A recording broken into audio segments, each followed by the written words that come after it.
Welcome to the Research Reimagined podcast, brought to you by Nottingham Trent University. I'm your host, Helen Darby-Dowman, and I'll be inviting some of NTU's brightest minds to explore how their research is helping us to deepen our understanding of the world. From online addictions to transgender rights and sleep disorders. Listen as we discuss some of society's most pressing challenges and uncover some of the ways our research is making a difference.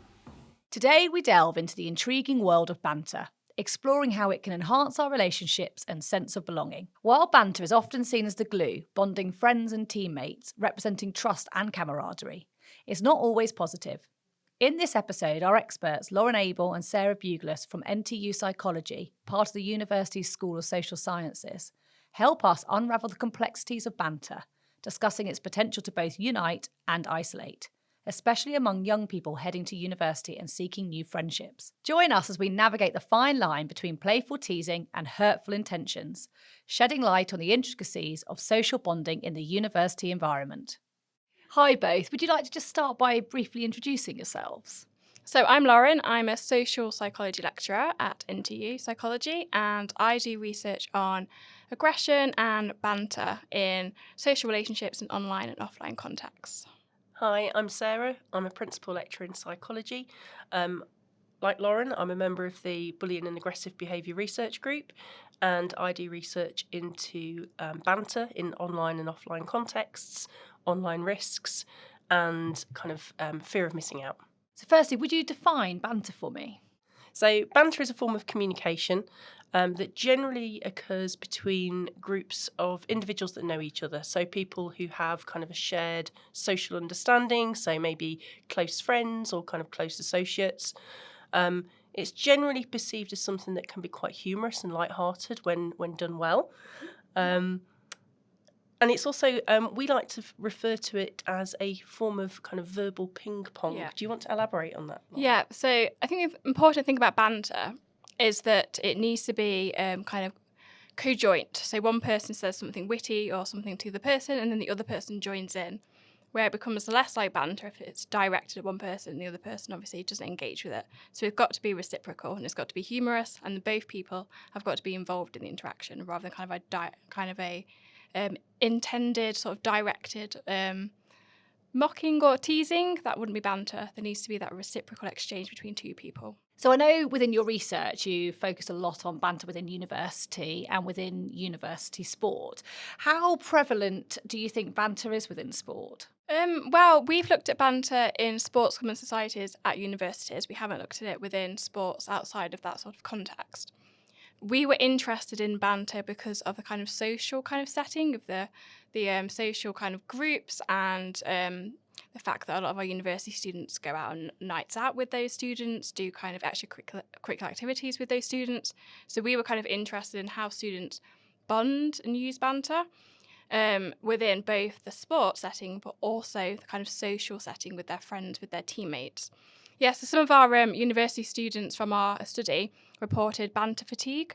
So this idea that banter was just constant. So banter when they were in their sports clubs, then they got home and it was banter with their housemates, and it's banter with their sports clubs on their phones. So rather than it being fun, it's now kind of getting old. So we're finding that their students are reporting it is prevalent in the sports club, in the societies that they're part of. I think also there's this perception amongst students that banter is something to be expected.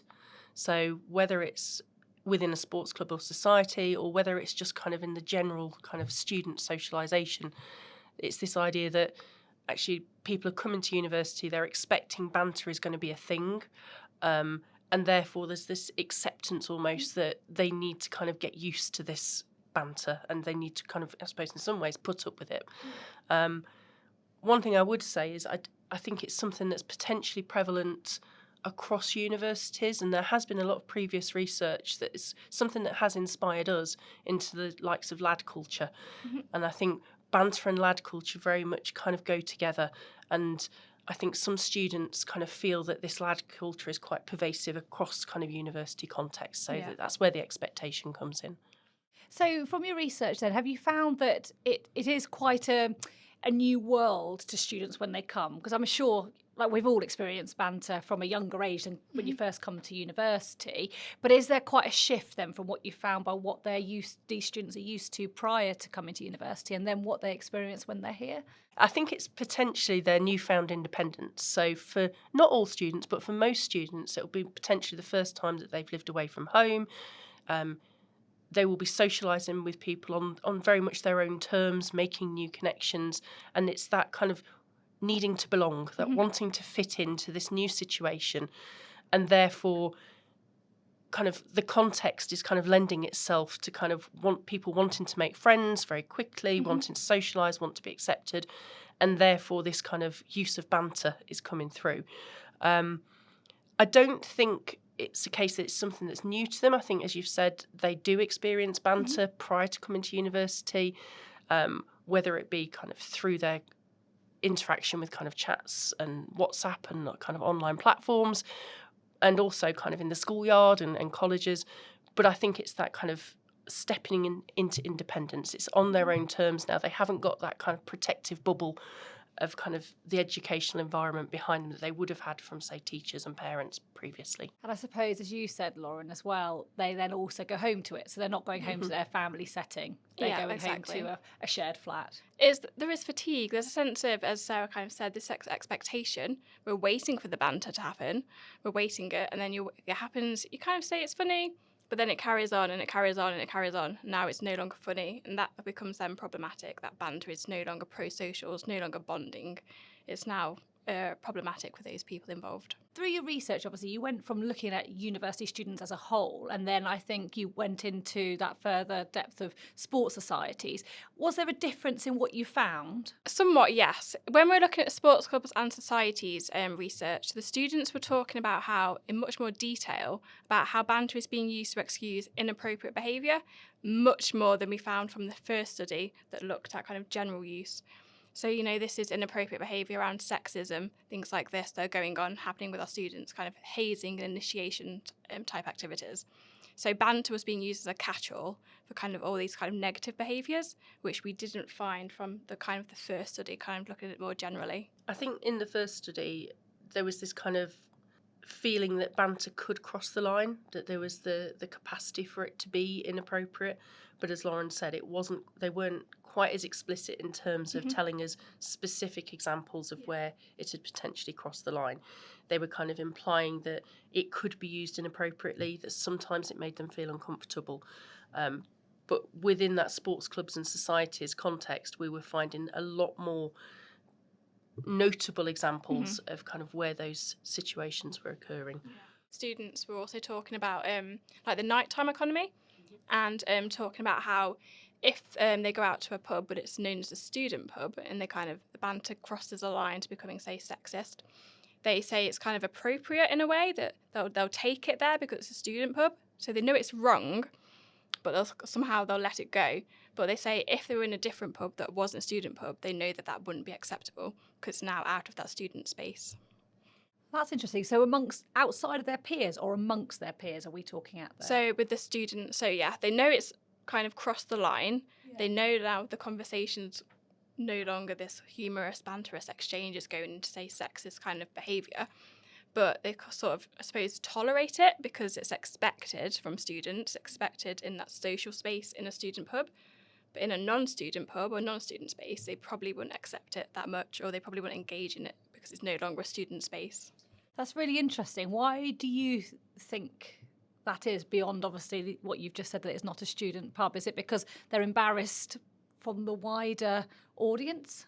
I think they potentially know that it could cross the line. It could be perceived quite negatively, that there might be reputational damage that could come from it. And I think students are quite savvy when it comes to understanding where that line of acceptability is. In our first study with university students, they were quite clear on the fact that they understood what acceptable banter was. They had this kind of notion that, okay, if banter's with friends, if it's with someone close, if it's something that we share an understanding and kind of find a common ground for the humour, it's fine. But the moment it starts to go public, the moment that there's the potential for third-party involvement or even witnesses, that's when it gets more problematic, because that in-joke, that kind of thing where people have that understanding, those others aren't in on that joke, so therefore they're forming their own opinion of what's going on, and for some people that opinion could be quite negative. So I think there is an awareness that some of these in-jokes, some of these kind of forms of banter, they might be acceptable within the student body, but actually it's not going to be perceived like that outside. So they do know they're on the edge.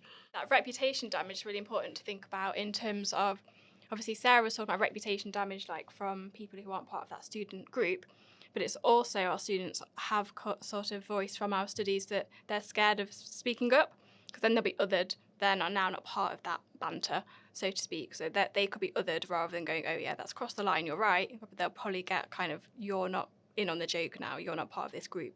So they're trying to protect their reputation and the membership for their social group they're in with their peers. And this isn't just offline, this happens online as well. There's a lovely kind of snippet from the first paper where one of the participants highlighted that no one wants to be the person that goes, hold on, let's call a stop to it. Yeah. It's people want to feel as though they're involved, that they're belonging, so therefore they'll just sometimes go along with things to get that sense of belonging. Yeah.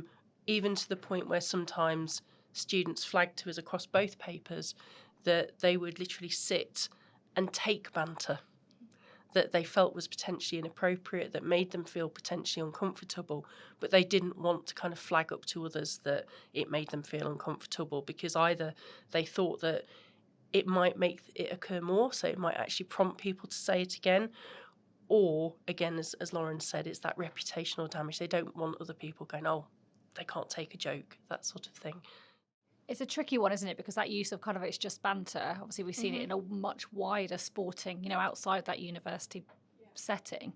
And it is very much used within sports teams. I mean, I grew up in the world of sport quite a long time ago, but, it was very much because it was a very male-dominated arena, and I think banter at the time was very acceptable, so you just either got on board with it. Yeah. It's interesting that you're saying that people are aware that actually they're not actually finding it banter. So where does that line sit then between is it just an excuse for kind of harmful comments? Because people are feeling they have to accept that it's banter, but where is that line for people?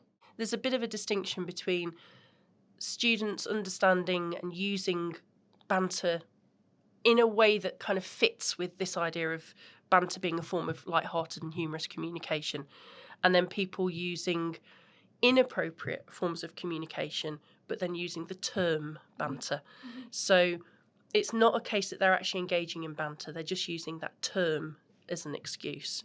Sometimes students will engage in behaviours which they might fall over, they might not score a goal, they might kind of mess up within a sporting environment. Those are things that they can't necessarily control, but could be quite humorous.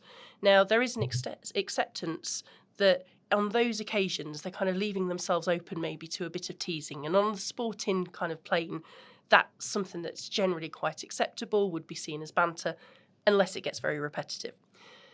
But there are other situations where people will say something that's inappropriate, or they'll direct something that is intentionally hurtful or harmful, but then they use the term banter. And it's using the term banter to excuse the behaviour where the problem kind of lies. So students do generally, as we've seen across both papers, have this acceptance that there is a bit of a distinction between using the term and the actual behaviour itself. Yeah. So why is it, do you think, that it's so easy for banter to turn into bullying? From our research, we've identified a number of potential reasons why banter might cross the line. Some of these include banter not being reciprocal. So if we think of what bullying is, bullying is very much a targeted behaviour. So it's where someone is intentionally trying to cause harm or be hurtful towards another person. If people perceive banter as being something that's targeted, it's the intent is harmful, it's directed at them, that isn't banter, that would be bullying, because there's no kind of reciprocal nature to that exchange. And our students have spoken about this in terms of if you're in a social group, and usually the banter kind of spreads around the group, so it might be one person gets a bit of banter and then the next day it's another person. The issue is if it's just one person in that group, perceiving that they're the target of this banter, which actually is crossed the line. It's one person who's just getting that kind of those remarks at them, and they're not engaging back, so they're not part of the banter. But the kind of group are sort of, maybe it's the fact that other members of the group are not getting their retorts, and maybe that's why they're not going to speak out about it. But at that point, we have crossed the line. It's being directed at one person, and it's repeating. People don't like being teased about things they find very personal. So I think there's an acceptance that there are topics that are kind of out of bounds when it comes to banter. So making fun of people's race, homophobic slurs, anything that would be kind of very personal from a demographic perspective, really, is kind of perceived as out of bounds. People are a lot more comfortable with exchanging in banter where it is something that's kind of out of their control. So they've tripped up, they've maybe said something that someone's found humorous that other people are then teasing about. So that kind of personal perspective is problematic. Another way we have to think about is intent. Now, intent's quite a grey area. So someone could engage in banter and it crosses a line, but they didn't mean to. But then you get to the point of, okay, how harmful is it if they didn't intend to do it? But you've also got maybe that they intended to be potentially problematic and try and actually hurt someone's feelings, but then they deny that they've done that with the kind of phrase, it's just banter.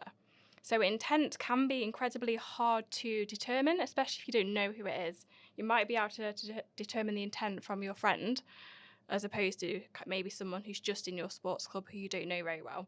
So intent's incredibly, I think it's quite a hard one in terms of distinguishing between when something was something's gone wrong, so the person genuinely thought they were making a joke and it's gone wrong, versus someone who knew they weren't making a joke and then is trying to deny it. That can be quite hard, I think, to grasp which one it can be. Totally agree there. I think as a general rule of thumb, though, I think if people are exchanging kind of banter type communications, if one person in that communication starts to feel uncomfortable or demonstrates any kind of unease, I think that's the point where people need to kind of read the situation and realise, actually, I may have crossed the line even if I didn't intend to. Yeah. I can imagine within, say, sports societies, sports clubs, you've got little groups, haven't you? Lots of little pockets, and it's kind of that spread, I imagine, where is it okay for one person to say it? But actually, is it okay, even though you're one team, is it all right for this other group to say it? That distinction between something that's quite private and between kind of maybe two people or even just a small group of people, that can be perceived quite differently to something that then goes much more public. Even amongst a sports team, it's easy to feel targeted if you've got a lot of people voicing kind of that type of communication towards you. And again, I suppose there's a fine line between, is that targeted then, in which case we're potentially crossing that line. That public-private issue comes up quite a lot across both papers. In a private setting, people are generally communicating with people that they have a closer relationship with, at least a good shared understanding, whereas in a more public setting, you're lending yourself to kind of situations where you might have a lot of bystanders that don't understand kind of the social situation, they don't understand the jokes and the banter that's actually occurring. It's that kind of situation you wouldn't shout out an embarrassing thing about a friend across the top of people's heads in a pub. But it's that kind of perception. If you're in a public space, people might perceive it as being a bit problematic and damaging. It's the same as if something happens privately, then it gets shared publicly. So some of our participants reported, things being shared on social media sites that you thought you just shared in a smaller group, or being tagged in pictures that are being told a banter, and the participants thought, well, it's not banter because all my family and friends can see this, and they weren't part of the event. So it's good if it goes from private to public as well without anyone's kind of permission. That's also problematic. And when things go public as well, and we see this especially in online settings, you've got that capacity for third parties to pile in. In our research, we did find, especially in the first paper with university students, this idea that when communication starts being put on, say, university online forums or, say, social media sites, it is under scrutiny then of individuals that maybe those people don't know. But those people are very quick to comment because they're behind a keyboard. They're not necessarily seeing what the extent of the damage might be. So having those third parties suddenly wade in, make jokes, share things, screenshot things. There's all sorts of ways that can go potentially wrong. I guess that's quite a big difference between the online element to that of being out in a pub, as you described earlier. It's okay in one environment, in a student pub, but actually instantly they've got that marker of it's not okay in a different pub. Yeah. But yet online, it's the same principle, isn't it? Yes. But people aren't thinking about it the same way. Yeah. Another key thing when it comes to online communication and banter is the use of emojis and graphical cues. This was hinted at within our research, in the fact that people will often use emojis and graphical cues online to express kind of their humour or their perceptions of particular communication.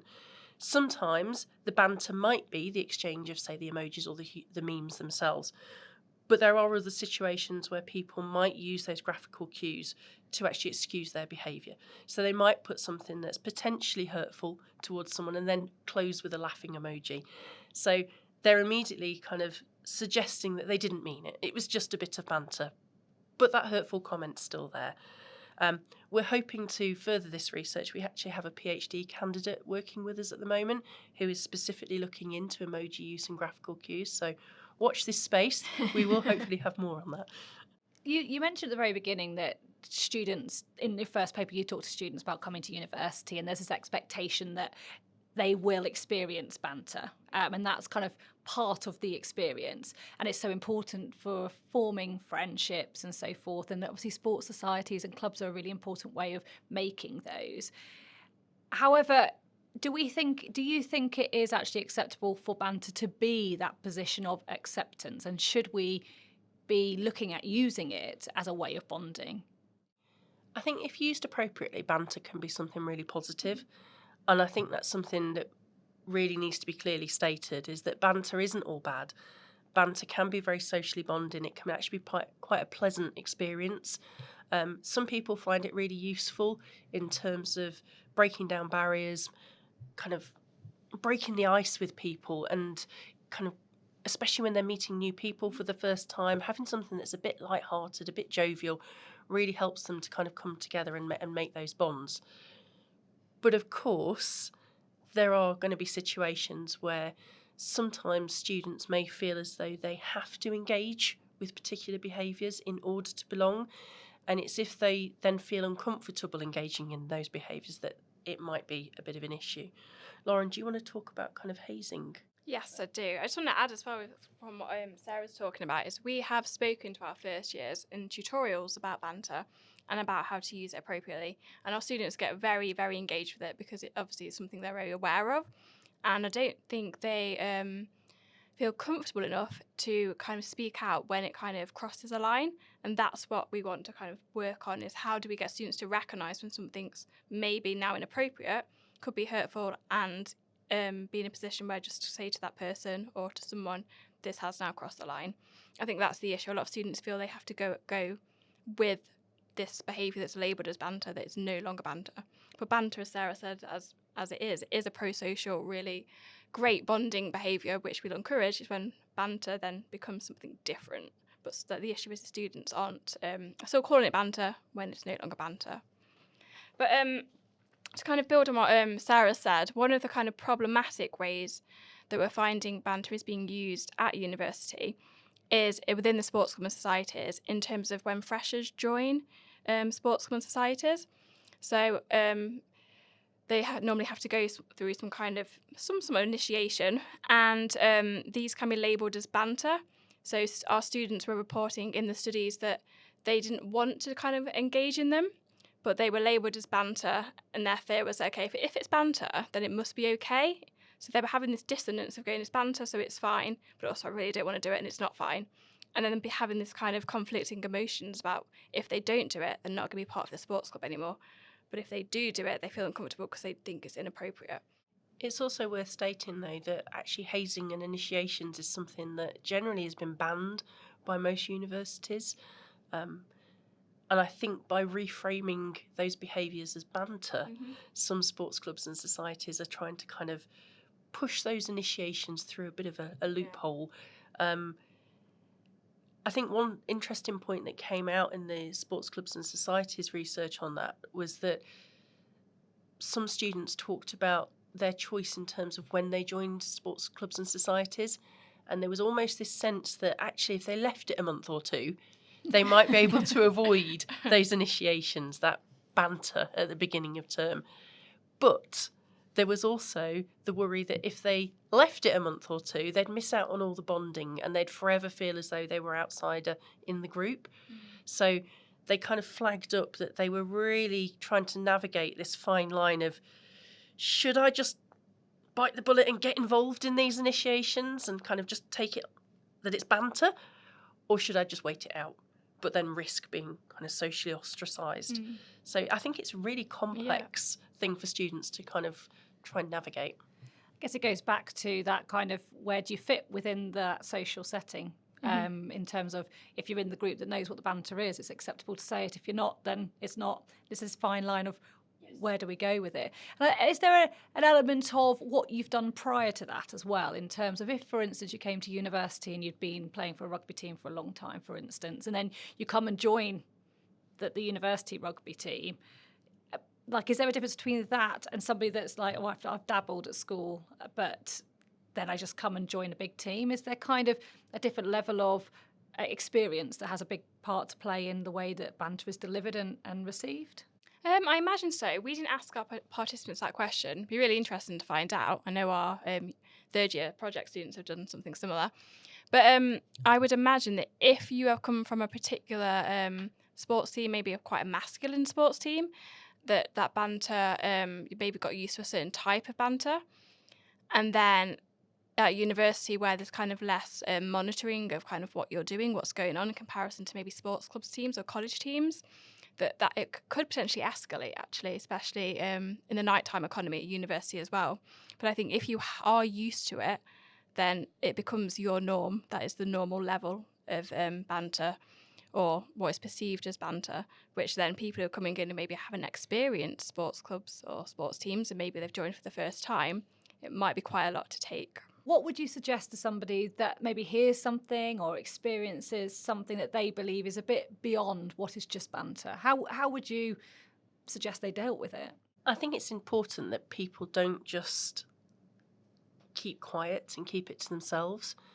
I suppose some concerns that came through from our research was the fact that people didn't like to speak out. They didn't like to make a noise about banter.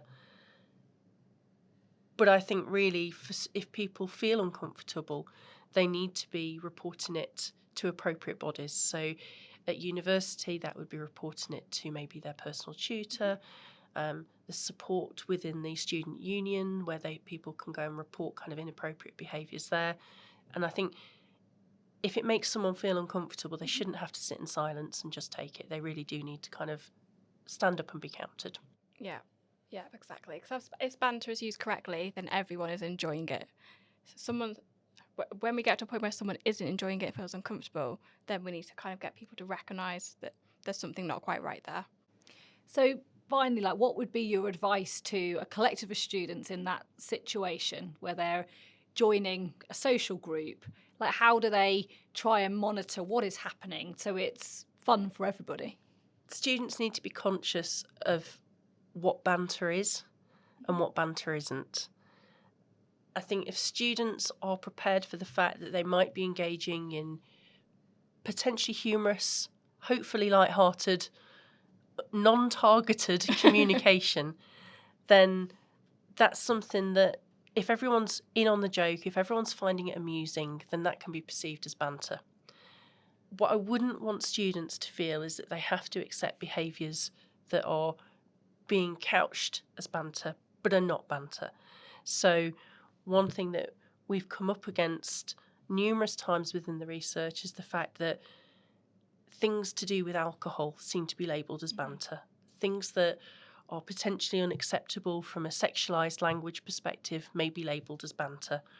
Things where people are made to feel uncomfortable could be labelled as banter. In those situations, students just need to be aware that they don't have to put up with that kind of communication. Yep, I agree. And I think, as we have kind of mentioned before, we are sort of educating our first years in psychology. We have discussions around banter and inappropriate banter. And we also have to discuss this with the student union, and they know that they do talk to their students in the sports club and sports teams about appropriate communication. So it's just about we're not saying banter's bad, we're saying banter is actually really good and we encourage it, but the students should feel empowered to go, you know what, that's maybe gone too far, and know that they can speak up and it's okay, and someone will listen and someone will value the fact that actually has gone too far. I guess by creating that open environment, then it allows everyone to actually get involved, probably without the worry also of, actually I'll say something, and if somebody tells you, oh, Joe, I don't like that, you can actually either withdraw a bit from that conversation, you can change the narrative. Whereas I suppose if nobody's saying anything, we're in a situation where nobody really realised, some people won't even realise that perhaps it's offensive. Is that fair? Yeah, I think we all sometimes, at times, I know I've got had a joke and then probably repeated it a few too many times to my best friend, and you go, oh yeah, actually I've gone too far there, and you know, you're accountable, you own it and go, yeah, I've done that.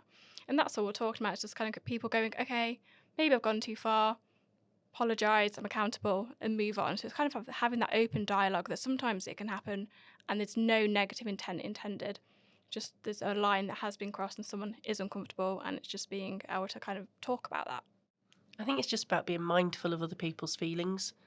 So if students are engaging in communication, if they're engaging in particular behaviours, just to be mindful that not everyone is going to perceive things in the same way that they do. So what you might feel as a joke, others might not feel as a joke. So it's about kind of reading the responses that you get from those individuals. And if in any way they feel uncomfortable, you just have to think, okay, I've maybe crossed the line, it's time to stop. But if in doubt, just don't. Thank you both for joining us today. Thank you for having us. Thank you, it's been really great. If you'd like to find out more about Sarah and Loren's work, please have a look in the episode description.